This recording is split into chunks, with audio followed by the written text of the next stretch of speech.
My name is Doug Adkins. I'm a business owner. I own two businesses. I employ 39 employees. I'm a small business owner. I came over today to kind of speak to some of the concerns. This bill is controversial back home. This bill passed on a 3-2 vote out of the county commission. It was heard 4 times. This specific bill was presented 4 times, twice at the county commission, twice at the delegation. Everybody that spoke about this bill from our community spoke against this bill, with the exception of some county commissioners and some others that were representing the proponent for the bill, the landholder.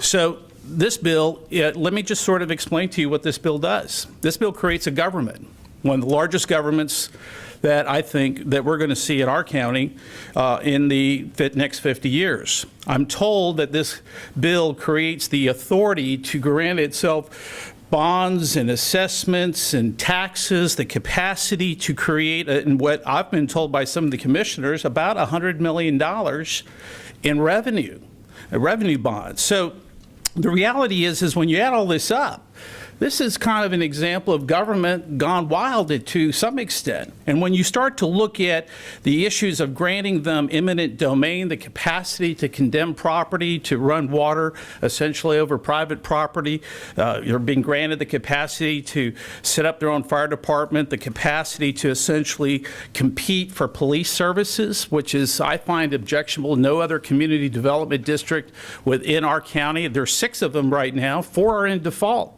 And so that raises one of the big questions that you as policymakers are going to have to make before this gets to the floor. Who pays? So the question that I have on behalf of my family is who pays? So if it goes into default, and look, there's nothing wrong with development. Listen, the reality is that I've built, assisted living facilities. I'm all for landowners being able to do what they want. But when you are creating, a development and you're creating a government to go float bonds and you're essentially creating a $100 million project, that's too big to fail. The reality is if it does fail, the truth is you've got to have a provision in there that says who pays.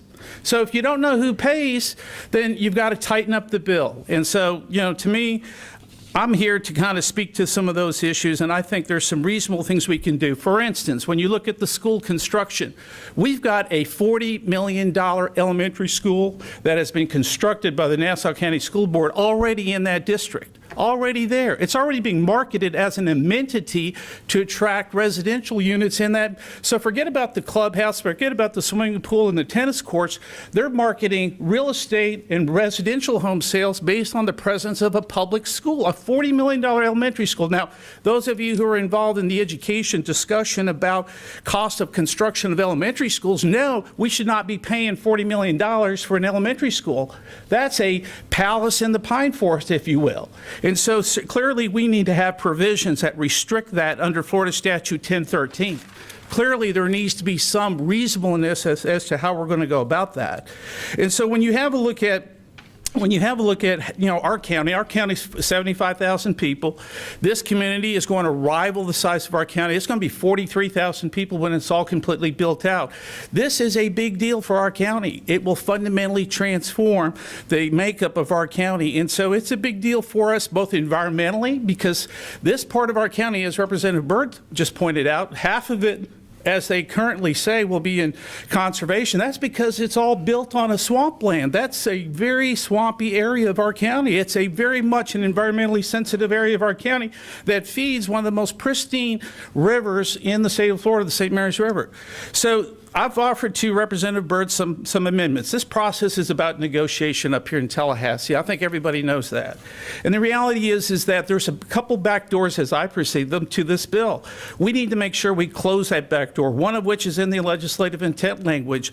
We need to make sure that we eliminate the consent language so that that back door is closed. We need to make sure that we tighten up with clarity to eliminate some of these provisions. I would like to see, because this will rival the rest of the county in terms of political impact, that there's a countywide vote. I think people need to have a capacity to voice their opinion.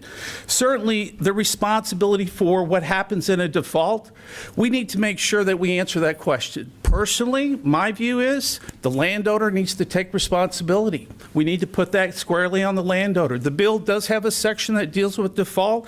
We need to make sure that that's clearly delineated. But at the end of the day, you are the policymakers. You will set policy for Nassau County. You, along with Representative Byrd, will decide what is the best, most balanced approach to take to these issues.